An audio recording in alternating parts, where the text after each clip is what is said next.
Quero saudar você que me acompanha no Santo do Dia. Hoje, dia 16 de janeiro, a Igreja celebra a memória litúrgica de São Marcelo I, Papa e Mártir. No início do ano 304, com a morte do Papa Marcelino, a Igreja viveu um longo e confuso período de sua história, cheio de incertezas e de perseguições que a desorganizou, inclusive internamente. Diante desse quadro, apareceu a singela figura de Marcelo I. Vejamos a relevância deste Papa e Santo para a Igreja. Os anos 300 também para o Império Romano não foram nada agradáveis, pois já se delineava a sua queda histórica. O imperador Diocleciano, que se mostrava um tirano insensato e insano, também já não governava por si mesmo. Era comandado pelo vice Gelásio. Foi a mando de Gelásio que Diocleciano decretou a mais feroz, cruel e sangrenta perseguição aos cristãos, estendida para todos os domínios do império. E continuou após a sua morte sob o patrocínio do novo imperador Maxêncio. A Cátedra de São Pedro vivia um período de vacácio, como é chamado o tempo de ausência entre a eleição legítima e a entrada de um novo pontífice.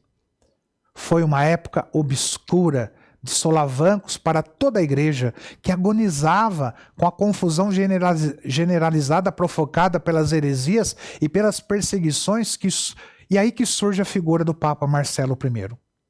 Em 27 de maio de 308, ele foi eleito o Papa Marcelo I, um presbítero de origem romana, humilde e generoso, de caráter firme e de fé inabalável. Ele assumiu a direção da Igreja após 4 anos da morte do seu predecessor, que se ocupou da difícil tarefa de sua reorganização. O seu pontificado, ao contrário do que se imaginava, ficou muito bem atestado pelas fontes da época. Nesses relatos se constatou o comportamento pós-perseguição que a Igreja teve com os lápices ou renegados, como eram chamados os cristãos que por medo haviam publicamente renunciado à fé em Cristo. A esse respeito, existe o registro de um elogio feito ao Papa Marcelo I pelo Papa Damásio I em 366, com muita justiça. Enquanto muitos bispos do Oriente pediam a excomunhão desses cristãos, especialmente para os que faziam parte do clero, Marcelo I se mostrou rigoroso, mas assim menos radical.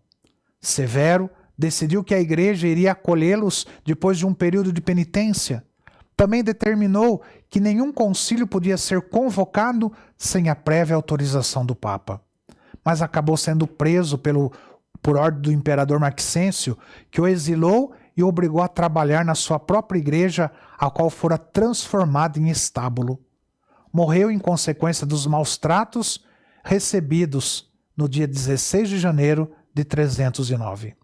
A Igreja declarou Marcelo I santo e mártir da fé para ser festejado nesta data.